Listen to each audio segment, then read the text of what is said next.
Mr. Senate President of Nigeria, the moment you suspend Natasha, you will have defined your legacy. My dear listeners, from wherever you're listening from, here is the news coming from the speaker.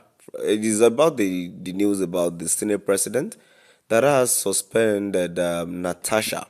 So moving into the full details, kindly please ensure you like, subscribe to this channel and share. Mr. Senate President Godswill Akpabio, you are a successful man. You have built a political career that has placed you at the highest levels of governance. You have influence, authority, and a name that commands attention. I do not claim to know your mind, nor have I psychologically evaluated you. But as a psychologist, I recognize patterns, and in this case, there is a clear one. I humbly suggest that counseling or therapy might have offer a valuable perspective, not as a weakness, but as a tool for reflection for understanding why your leadership has repeatedly found itself in conflict with powerful women. Just, just a thought, sir. Now let's turn to the moment before you. Do you really want to continue with this ethics committee hearing? Do you truly want to proceed with disciplinary action against Senator Natasha Akpote-Uduaghan? No reasonable mind fully supports her emotional outburst, but as a leader, you must recognize the human reality behind it. She has endured enough, by her own account. She has been undermined, sidelined, and excluded. In that moment, she let it all out, not because she lacked control, but because she had been pushed beyond the limits of silent endurance. You often remind people that you have daughters. Surely you understand what it means for a woman to reach a breaking point after being ignored and dismissed for too long. If this is truly about ethics, then fairness must apply to all.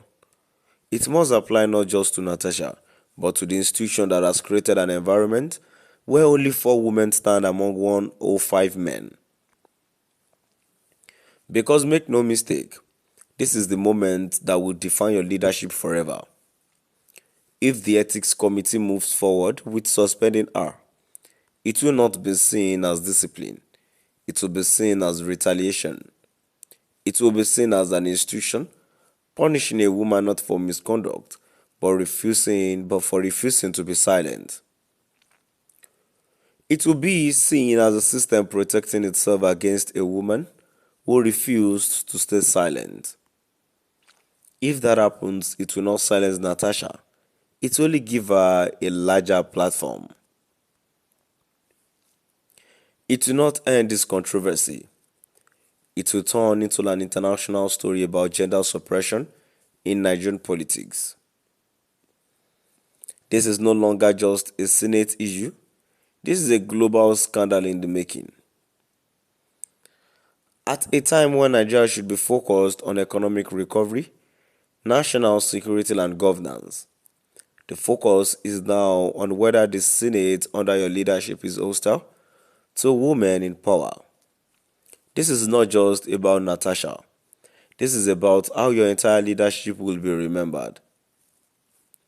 This is about whether the Senate of Nigeria is a place where women can exist with dignity or a place where women are punished for demanding respect. If you proceed with suspending her, it will not be interpreted as a procedural matter. It will be understood as retaliation. It will be viewed as an institution chosen to punish a woman for daring to challenge power. And if that happens, it will not silence Natasha. It will only give her a larger platform. It will not end this controversy.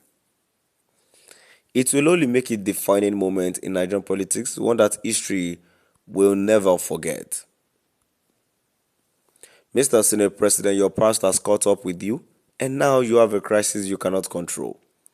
Let it be clearly understood that this writer is a psychologist has no personal or official relationship with Senator Natasha Akpoti-Uduaghan, Mfon Patrick, Senate President Godswill Akpabio, or any other party involved in this matter. My focus remains solely on democracy, human rights, and fairness in governance. So there is no need for the usual game of finding a public affairs commentator to respond with defense. This is not a debate, nor is it an attack. I defend no one. This is about you, Mr. Senate President. Nigeria gains nothing from those dark ways, the cover-ups, the retaliations, the justifications. Be real and look deep into all of these.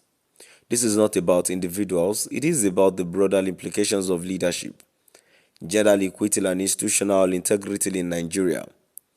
Even if Nigeria is known for a judiciary that is compromised, even if powerful figures can influence some judges, even if the legal system sometimes bends in favor of those in authority, even if you have influence over the police and security agencies, even if any woman protests to be stopped by those in power with force, the world has taken these matter up.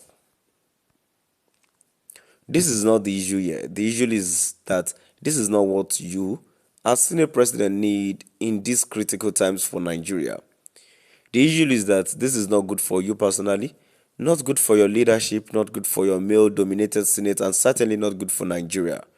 Right now, across print and online media, the dominant story is not about the progress of the 10th Senate, but about Senator Natasha Akpoti-Uduaghan's lawsuit against you for defamation.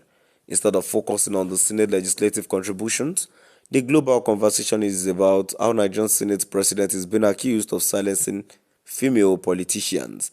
Now, I've come to the end of our today's news. Please do drop out the comment section and let's know what your view is all about. Thank you for listening.